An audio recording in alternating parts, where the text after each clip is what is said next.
Welcome back to Danny Rants. Today, again, I have another very special guest. All the way from Adelaide, we have Ben, aka Uberjakd. How are you, my brother? Mate, I am amazing. Thank you for having me on. Thank you for coming down, I guess. Yeah. Like, we almost missed this one, and we put it together.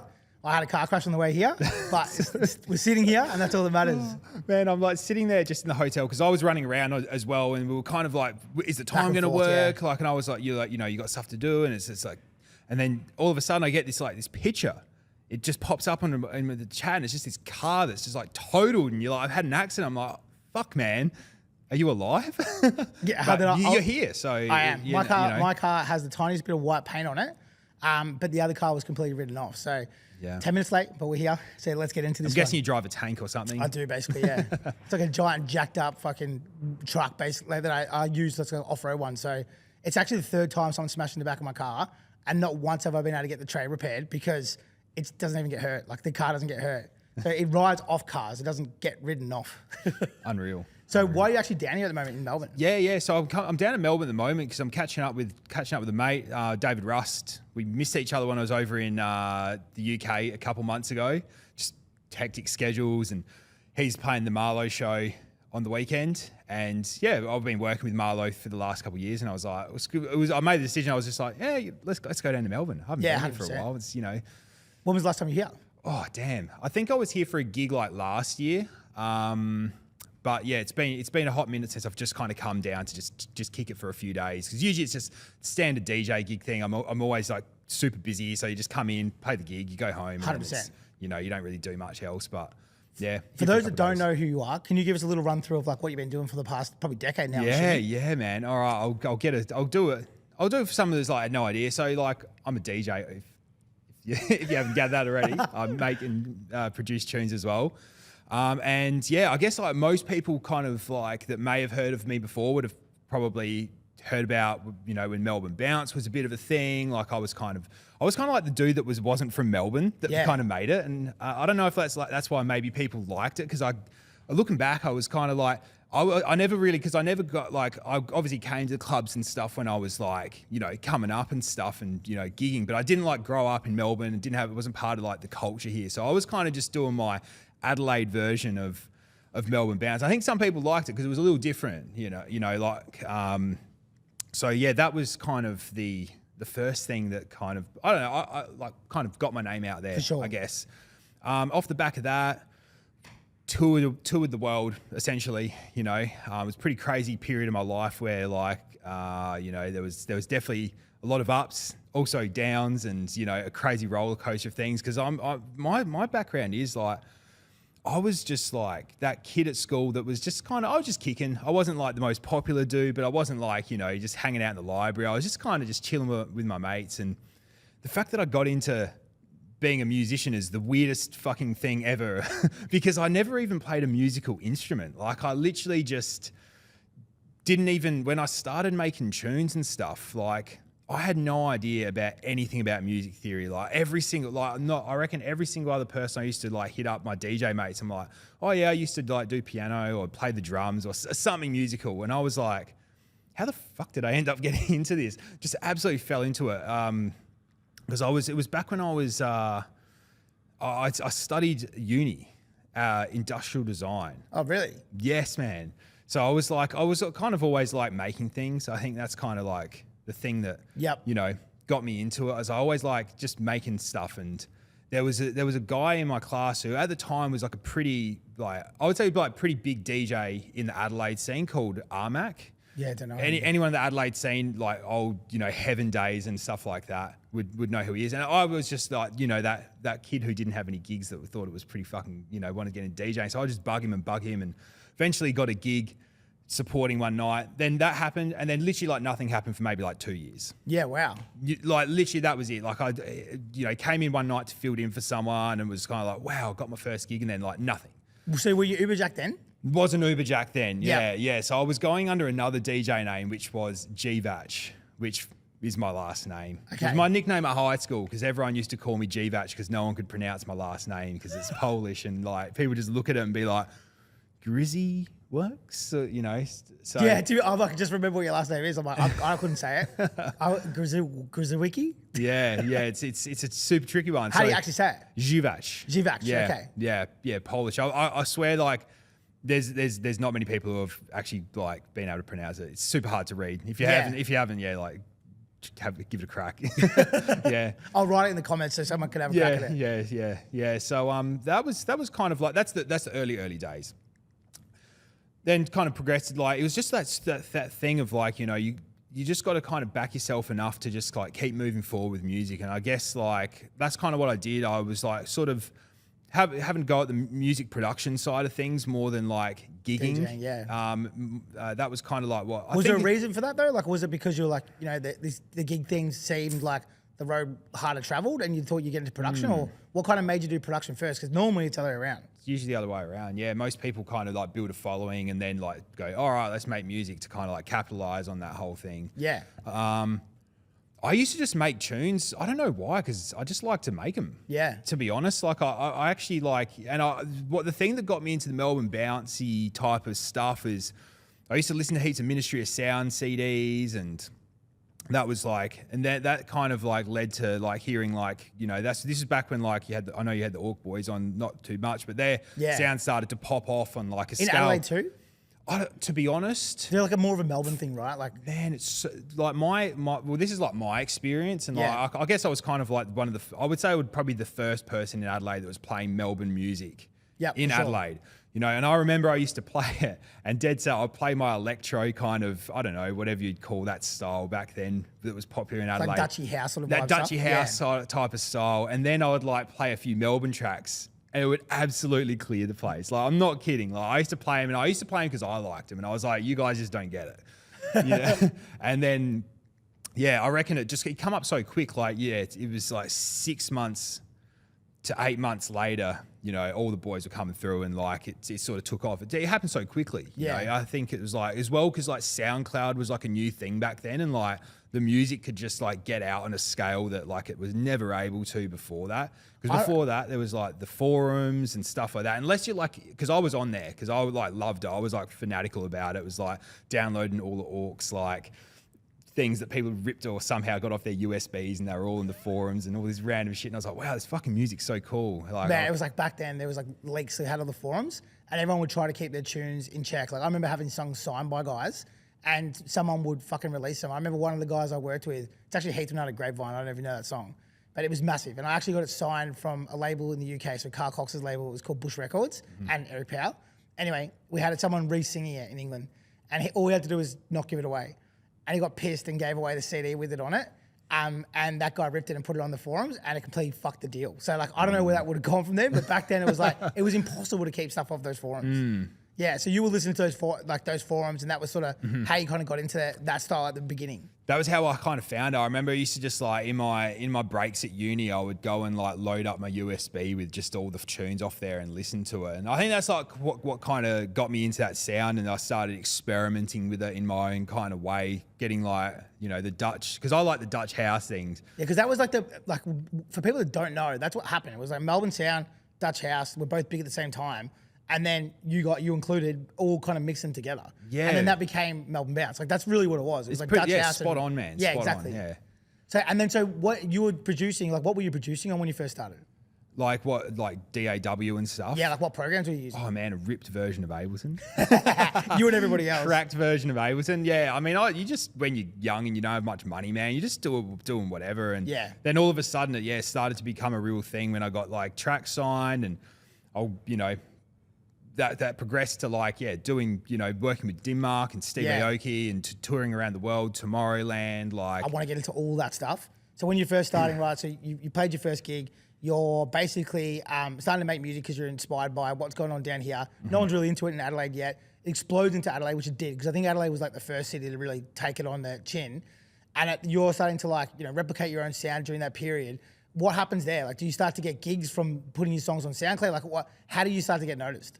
Man, it's so hard to put your like finger on like one thing with this stuff, because like Could have been a number of things. It was just like the perfect storm, man. I think for like a bunch of lads, it was just so weird, man, to be a part of it. To be fair, because it was just like seemed like all my mates were all just like gigging around the country out of nowhere. It was like, is this normal? Like, and like that kind of. Yeah, I mean that's all the ups, and then like the downs is like, you know, like the partying, man. I was just like an absolute animal. Like I was drank so much, like that. How old were you at this time when you were like? Oh, dude, I reckon I was like 23, 24 when it was just all starting to like be a thing, like, you know, like literally gigging every weekend on a plane off to the next city. Then, you know, probably usually on average it was like 2 to 3 gigs a week. So it was just like, the thing was, I don't know how I used to do it. I don't know how my body took this abuse, but you would, you know, come in,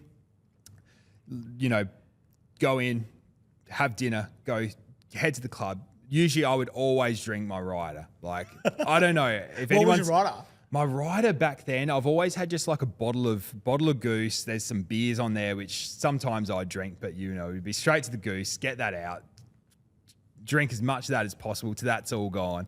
Usually get blackout drunk, end up in the hotel room, wake up in a daze, and then you'd like drag yourself to the airport and do it again. Yeah, the day after. The day after. And it was just like, that was kind of like the routine for like, I reckon more or less like 2 or 3 years of my life. It's kind of weird because I look back and I'm like, there's definitely like, it's like a hole of like, I can't remember an awful lot. Wow. You know, like it was like, everyone sees like the good side of like, you know, being a DJ, but there's also like, you know, there's so much. There's so much, and that's been kind of like my story for like post, you know, like that whole, you know, there was like everyone, you know, Melbourne Bounce, blah, blah, blah. And then that obviously died off like, it's like 2015, 2016. And that was kind of at a point when I sort of was like, you know, a lot of pressure, you know, like I had a lot of pressure on me. And I was just like some young kid, man. And I grew up in like a little town. Like I wasn't, like the town I grew up in is a country town of like 500 people. Wow. How far from Adelaide? Oh, I think about, at the time, it's a bit closer now because it's been brought in, but my mum and dad still live there. It's a lovely little town. It's called Hamley Bridge if anyone wants to Google it and suss it out. But it's like, yeah, it's just a little town, man. You know, and we went to like a country school and yeah, it was just like it's such a overwhelming sensation to be like. Wait, how did it actually happen? So like, you're making the tunes and stuff. Were you doing the gigs thing like after you had that first gig? Were you doing that? Or was it like one tune blew up, or was it SoundCloud that sort of? Because I remember same thing. Like, was all the boys blew up, and then you were not for long after them. So it was from Adelaide, and you were the first one who wasn't from our city.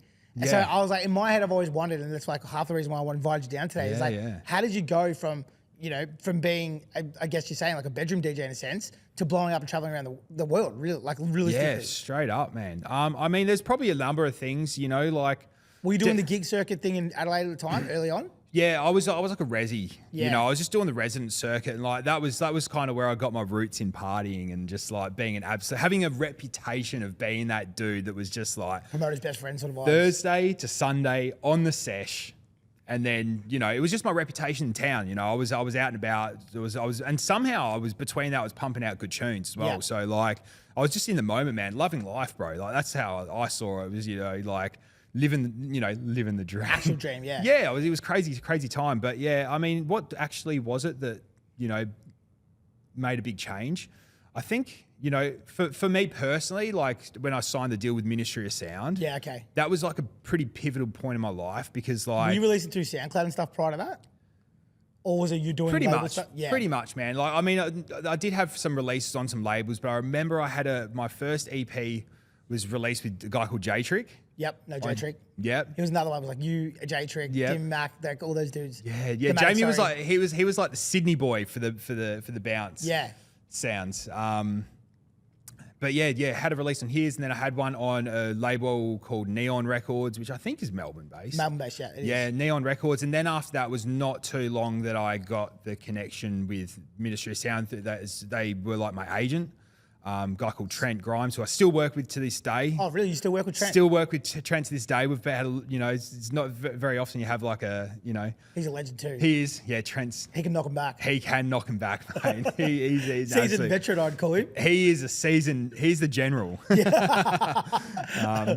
So once you signed that deal with military, things started to change pretty quickly. Sure, man. Yeah, definitely. I mean, that was when I was like subject to these crazy things, you know, like cash advances, and you just wake up one morning. And for me, this was like a lot of money back then. Like you wake up one morning, there's like 30 grand in your bank account. And you're like, what the fuck do I do? And I'm a millionaire. Mate, basically. And I literally just like packed up my shit, fucking moved to Sydney, and like was like, let's just fucking see what happens, you know, like because I was living in Adelaide for my entire life up until then. Like I said, grew up in a little country town, like, and was like just living like not too far at the city. But yeah, once I got that cash advance from the label, I was just like, I'm fucking rich. It's so dumb, stupidest thing to think. But for a young kid like me, like it was a lot of money. Maybe for other people, like they think 30 grand is like whatever. And these days, it's probably not. To be fair, it's a different. You know, this is like 10 years ago as well. So yeah, but still, even then, like if you're a kid doing something, you know, like normally crazy. It was like a year's wage. Yeah, exactly. Like once. Like someone would be making that work in a Safeway. Like so even these days, if a kid was to get that in advance just to make tunes, which I know. It's like it's a pretty special thing to happen. It's still. super crazy, and that was like kind of like the point where I was like, fucking hell, this is insane. Like how did I manage to do this? And then, you know, that kind of led to one or two other things of like, you know, working with bigger and bigger artists. I collaborated with a lot of guys. I love working with people. It's kind of like to be honest, like I was saying before, never a musician, but like the only way I ever learned was just like I'd get in the studio and be like, kind of, how do you do this? You know, and just be like, oh yeah, that's a pretty cool way of doing it. And then try and do it my own way, and somehow had, you know, fumbled my way through being a music producer with no experience for 10 years plus. And how'd you learn at the start? Was it from like YouTube or something like that? Dude, I mean, I don't even think YouTube was like really that. There was a few videos, like there was definitely like, but there was only a couple videos and everyone knew about them. Like I remember there was like this computer music thing where Avicii would have his computer open and he would like talk about his songs, but that was as in depth as it got. Like he wasn't talking about anything technical. He was just like, this is the synth patch I use and stuff. So it wasn't like these days that like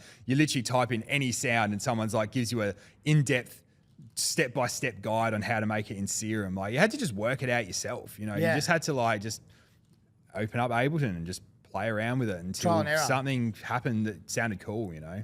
How many hours were you spending on it at that point when you first started? Oh, mate, I've spent an obscene part of my life in the studio, like disgusting amount of time. A part of my existence on this planet has been sitting in front of Ableton, just tweaking knobs. But it's what I love doing, man. And like I think that's the answer to your question before. Is like, why was it the other way around? It's just because I just like making tunes. Yeah, you know, that's it. That's the answer. And you know, I love DJing and performing as well, and I love the thrill, man, of like, you know, coming into a new city and playing gigs and meeting people. But it's all comes from like, that's only like kind of possible because I, you know, love I can have a skill to be able to just sit there for like, you know, 8 hours plus. I don't do that to myself anymore because I'm fucking a lot smarter in the studio than I was back then. But I'd just sit there, man. Some days like I'd wake up. There'd be days where I'd literally wake up, sit there for like 8 to 9 hours, and then just like eat and then go bed. Yeah, like I did that. I definitely wouldn't do that anymore. Well, it's an interesting thing though, because like all the guys that I know who kind of blew up around your time too were all the same. You know, like they had an unhealthy, healthy obsession with just making music all the time and mucking around with it. And they obviously had an objective. But I would agree, like when you're now like reflecting on it, but it's like most people I know who become producers, it's sort of like passion first, and then the results in there and their successfulness comes after.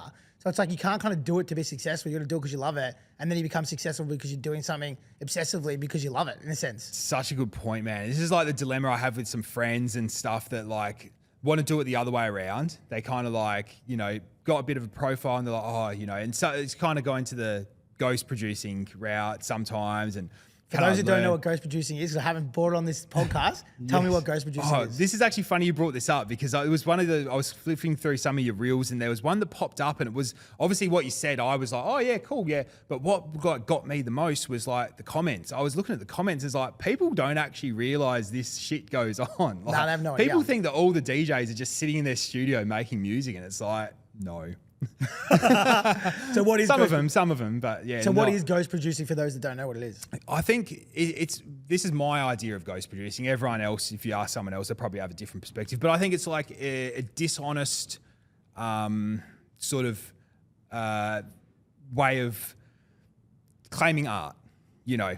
That's a really good way to put it. You know, you're claiming that you did this art and it was solely your idea. When I'm all for like collaborative efforts. I think some of all the best ideas usually is when two people come together and they're both credited equally for the idea. But the whole idea of ghost producing is like you slide someone a bunch of cash and then they make some money. You make more money with your whatever businesses. Some of them don't even, just get the money, give it to someone who's willing to take the cash, and they'll just make music, and then you can say it's yours, which, this is like my belief on life. I believe in art, and I think it's a really important value to have when you're in an industry of being creative and stuff. Is you need to uphold this shit. Otherwise, it turns into a fucking circus. Yeah. Where people are wondering why there's no integrity and the music's going to shit. It's because everything's just it is shit. From your experience, right? And this is something that I don't completely have my finger on the pulse. Like when it first sort of started, there was a few people who did it.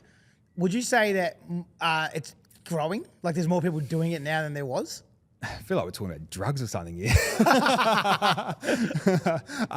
Mate, I don't know. I mean, my sense of it is that it's probably a little more accepted. Definitely. And people are a bit more honest about it, which I like. I'm all for that. I don't think there's any problem if someone's like, has someone co-producing them. They're like, this is that they put their name on the track and Spotify, and like they've got an agreement, and it's not dishonest. It's like, and if you sat them down and like, what did you actually do? It's like, we worked together. He did a lot of technical stuff, but it was my idea, because I think that's just as valid.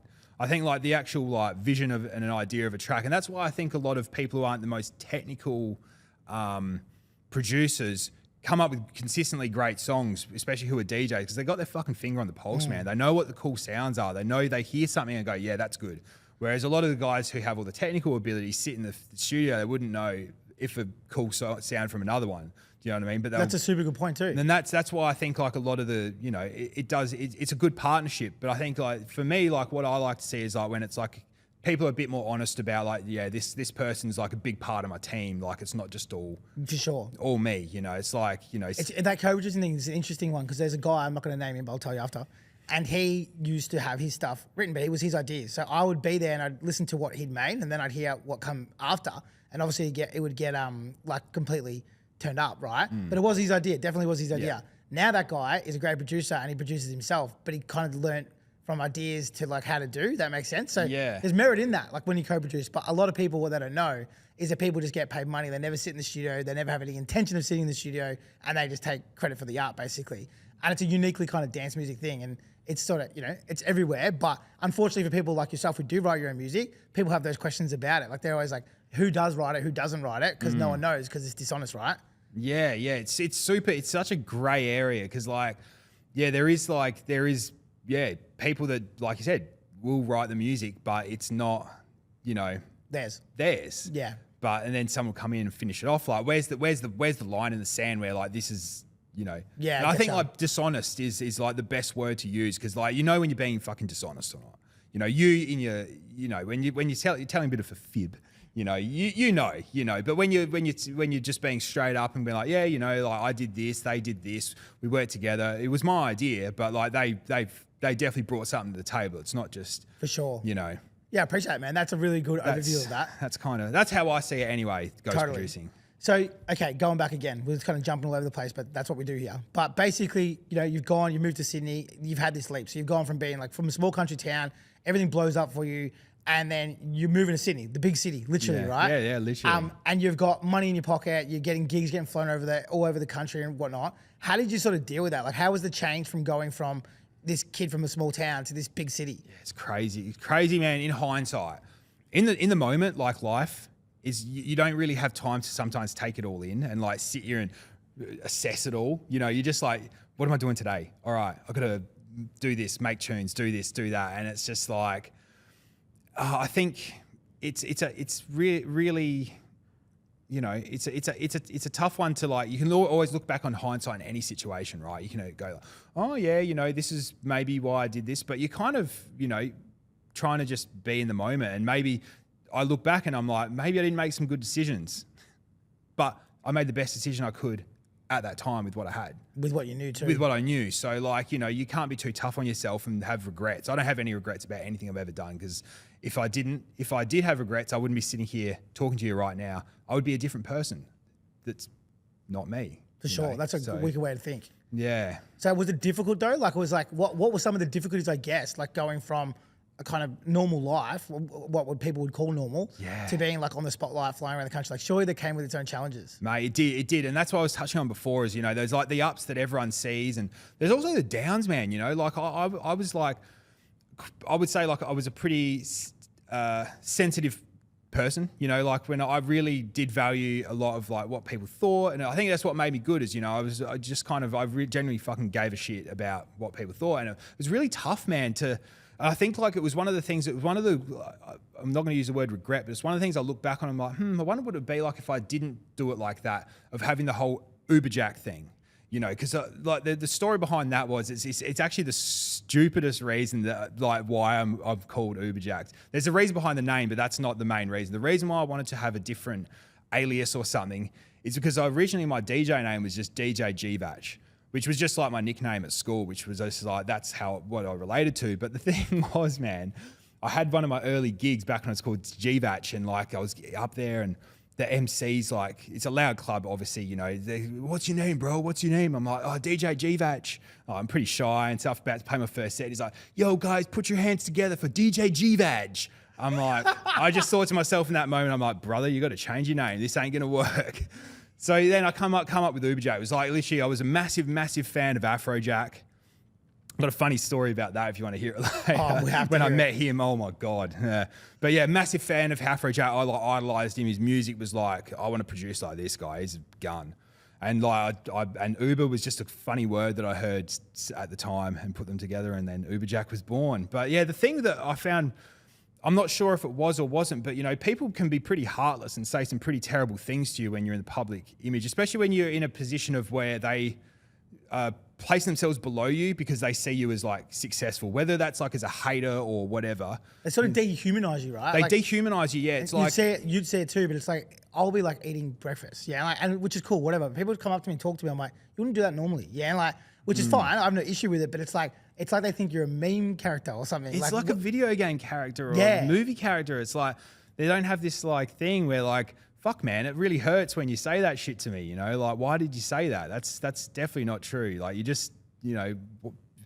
I think that they think that you're not reading it. Like, if that makes sense. They so think like, that It's a weird thing. Like, it's almost like a phenomenon. But, like, I know other artists, too, that, like, can't read their comments. Like they're not able to read their own comments. I couldn't for years, man. So you actually banned yourself from reading your own comments too? I had to, man, because it got so bad, bro. And it was I went through a real like depressed state, man. I had depression for years. Off the back of what people I've never saying. said it publicly at all before, but like I had full blown depression for like probably like 3 to 4 years of my life, man. It was such a tough time, you know, like I really, really struggled. It's not just because of that. There was a number of things like, and it was obviously off the, you know, it was, I would say it, yeah, it was from being thrust into this like crazy environment that I just was not prepared for.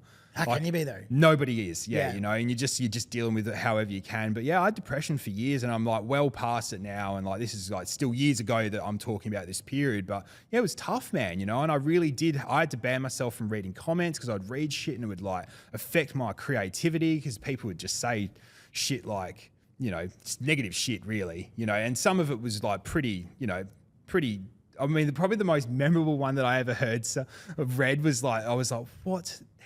Someone said that at Stereosonic, when you're on the main stage, I'm going to throw a bottle of piss at you and throw it at you. I was like, I almost laughed at that one because it's like, how can you take that seriously? But like, this is kind of the stuff that you get on a daily basis. And it's just like, unless you really built up that mental toughness somehow in your life. And I just didn't, man. You know, I was, like I said, I was just like a very innocent, naive kid. Like I didn't have any, you know, it was just a very, if you had like a textbook teenage years, that was me. And another one too is like, even when you're thinking about it, so you're making tunes, you're DJing, whatever, you're thinking about the grand stages, you're thinking about playing Stereosonic, you're thinking about traveling the world.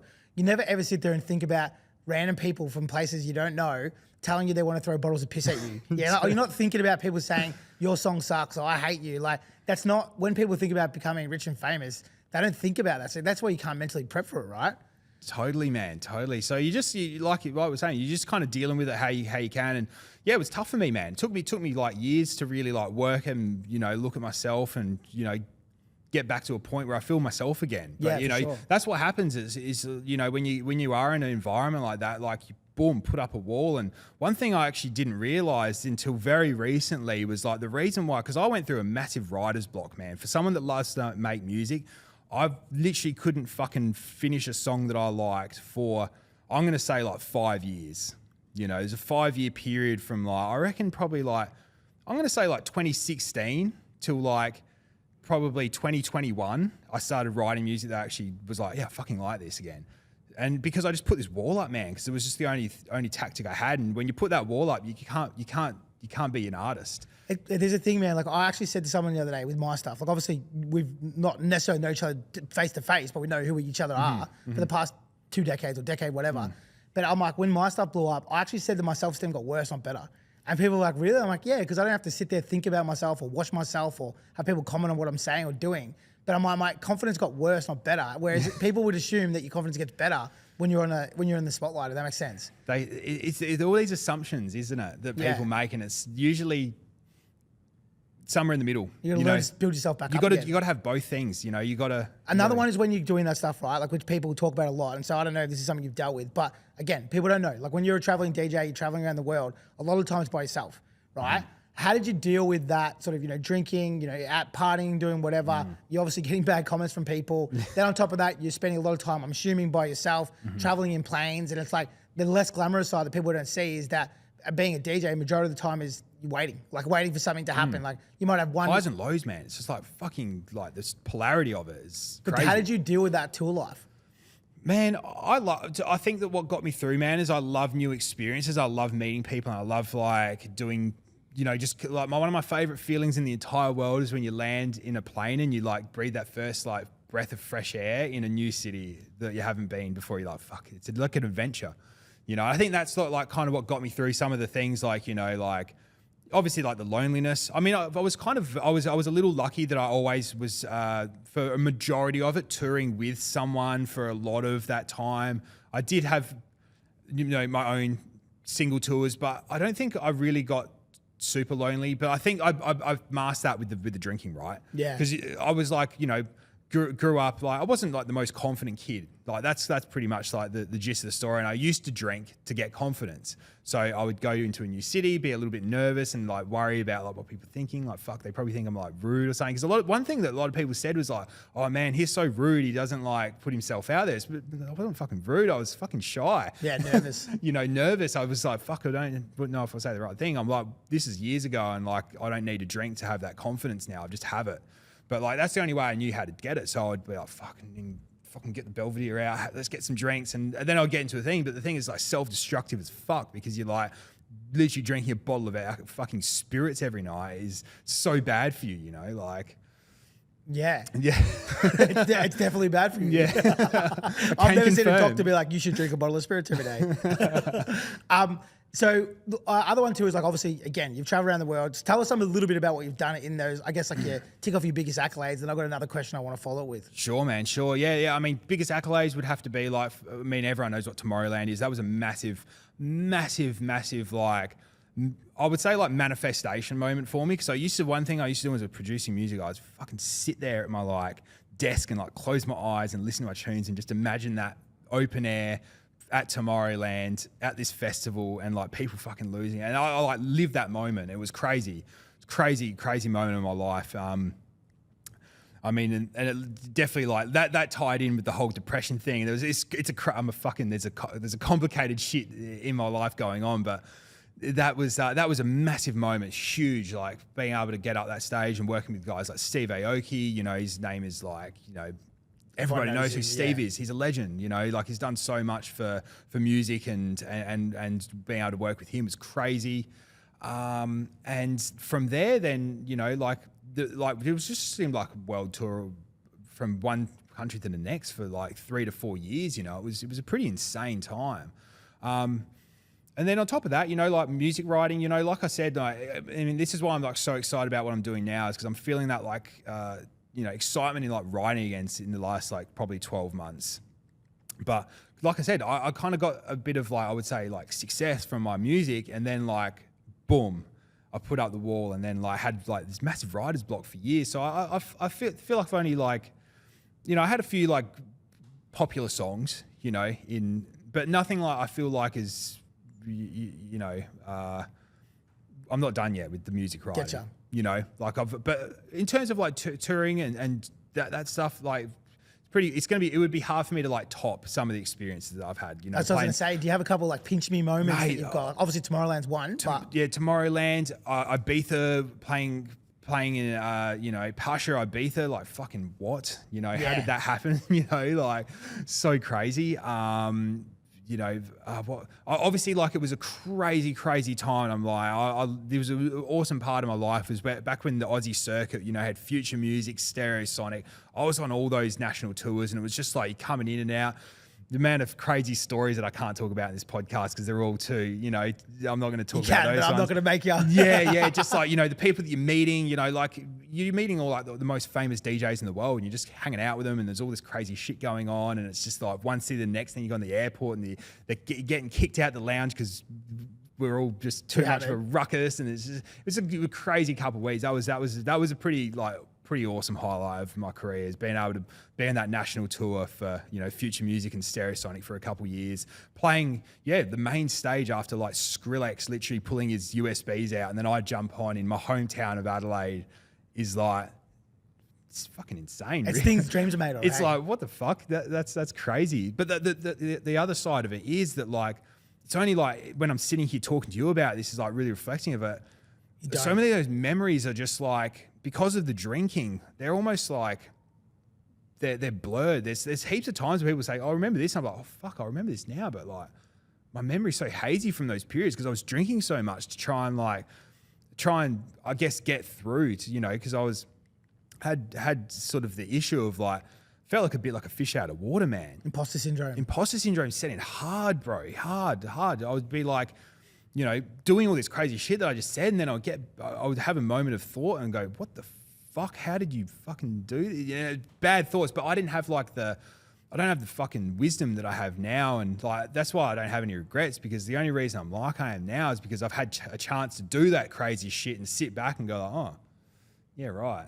Yeah, reflection is such a massive thing, hey? It is, man. Yeah, and I guess like that's one thing I'd love, you know, it's good to have a chat on here, and I think, you know, one thing that I can say is like, I wish I did more, man, is reached out to people who have done what I needed to do for a bit of like mentor. Not like, obviously like mentor is a bit of a catchphrase at the, you know, with today, like get your mentor and stuff like that, but there's so much value in like, you know, if I just reached out maybe and had a few more like, sort of people that maybe could guide me a little bit more. Maybe I would have made better decisions. Not mistakes. Less fuck ups.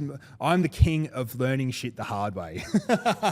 I've done it all, man. Yeah. I fucking learned a lot of lessons. So I want to like, you know, if people want to reach out to me, like, and you genuinely like, you know, want to hear something, then I think for sure. Yeah. You know, I'm always, I think it's like, it's I don't know. It's like I think I always like if someone's genuinely like wants to put their heart and their soul into something, I'll have time for you. Yeah, you know, totally. If it's just like a little side hobby, then yeah, it's cool. But you can tell. Yeah. You know, but you can tell when someone's fucking doing something and it's like, I fucking want this more than air. Oh, there's also other one where there's guys who want to like ask you advice, but it's to benefit themselves. Like it's not like asking you advice because they need advice. That makes sense. Yeah. Like, there's a fine line between that too, right? Yeah, advice giving's a hard one as well. Like I tend to like don't give advice on anything these days because I think like advice is like, it can be taken the wrong way, you know. And so many times I felt like I was saying the right thing to someone, and I'm still certain in my heart that it was the right thing to say to them,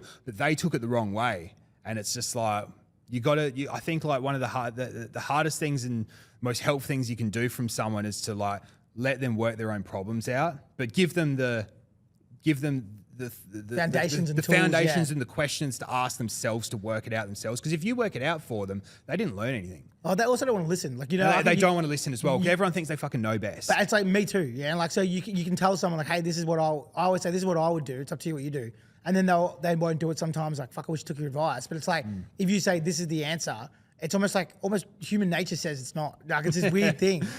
Fair, yeah. I'm going to wind back to the Afrojack thing because it's been sitting in my head. So can you tell us that yarn? All right. So I'll take you to a moment in time. So this is my second time at Tomorrowland. I've just, I think I was about 1 hour before I was going to go and do my set on the Denmark stage.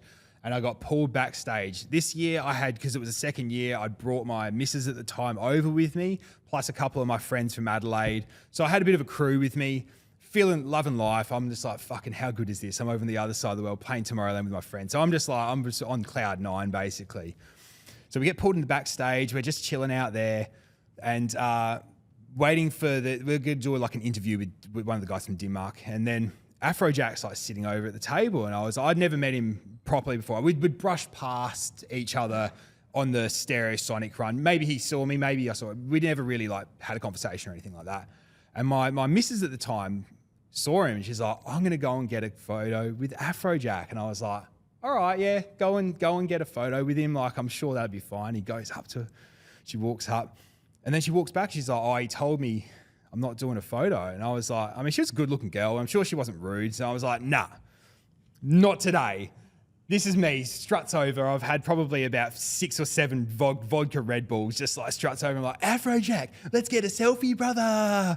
And like, when he saw like I was taking the piss out of him, it was not funny.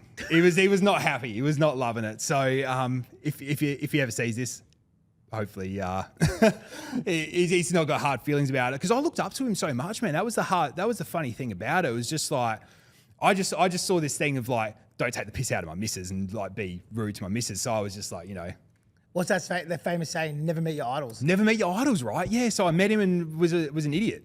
So it's kind of funny because I've actually dealt with him, and I've also got a horror story. But a lot of people in that industry do. Like they'll be like, a lot of people have a brush-in story with artists or heroes or whatnot. But yeah, my one was we took his piss. Now in hindsight, I look back at it. So it was like we had a writer. So I was doing a show not far from here in Melbourne. He was like, this is when he did Cool.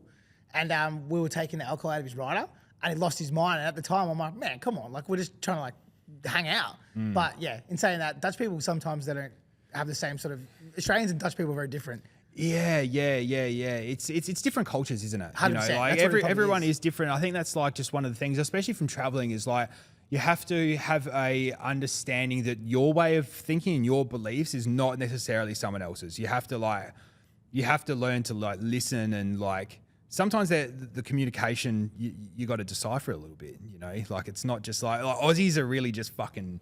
What you see is what you get.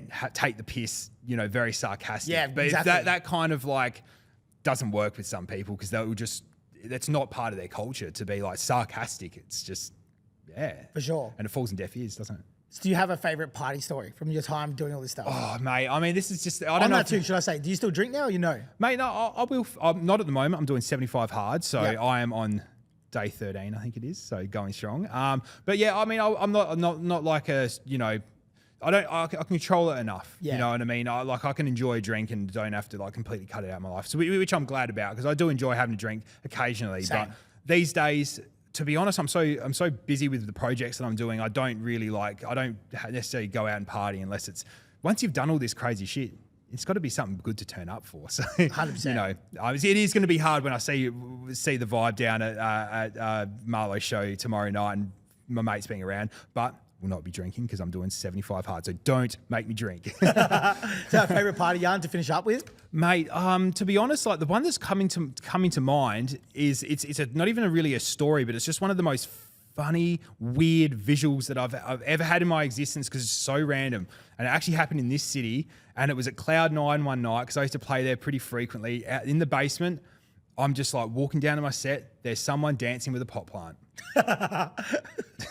That sounds very it always sticks with me, that one. I just was like, wow. Love it, man. Fucking unreal. Absolutely love it. So first I want to thank you for coming down today. I know it was on short notice and we made it happen though.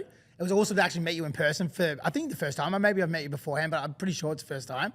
And next time you're in Melbourne, hit me up, because I would love to sit down with you, because I reckon we just touched on the edges of the story. Yeah. There's so much more there, and there's a lot of probably advice that people could take and learn from that.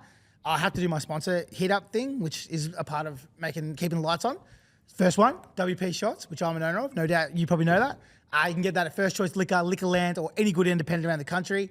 My second sponsor, AAA Digital. If you want to enhance your festivals, events, or hospitality, please hit them up, because they've got strategies that will make sure that you fucking skyrocket. And then my last but not least, this brand, Estello. So I actually will send one of these over to you, these T-shirts. Melbourne-based boys. They're actually promoters. You probably have met them. Maybe if you haven't, you should meet them. So Estello, shout out to them for clothing me and clothing my guests. So we'll get one of those out to you ASAP. Thank you heaps, Uberjakd, Ben, DJ, I can't say it, Guvik, for coming down, man. I really appreciate your time today. And I'm looking forward to seeing what you got coming up next. Thanks heaps, mate. It's an absolute pleasure. I've had so it's been a great chat. Like you said, yeah, we just touched the tip of the iceberg. So yeah, we'll have to do it again sometime. Definitely, 100% we do.